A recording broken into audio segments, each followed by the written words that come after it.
زه مفتی محمد امیر مخلص د خوست ولایت د زمیدان ولسوالۍ اوسیدونکی مو نه هم دا ګناه شوې ده چې مو اسلامي امارت باره کې چې څه افراط تفریط به شوي وي دا زمانه هغه خبر ورې چې مو اسلامي امارت په مقابل کې کړي دي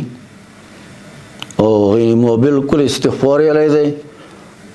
مخکې هم نه دی مو اوس هم نه دی یم رب العالمین یا ایها الذین آمنوا توبوا توبة نصوحا توبة نصوحا دا معنا چې په مزي کې ګناه پرېږدوي خال کې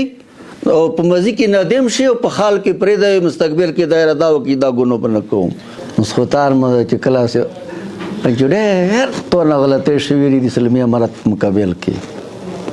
د علماو د خپل جنس په مقابل کې دا ساوونه شوي دي اول مې مفي رب نه غوښتې دی بیا اسلامي امارت نه بیعت مې وکړو چې زه په خپل هغه باندې په ډېرو هغه باندې زه خیمون شوی یم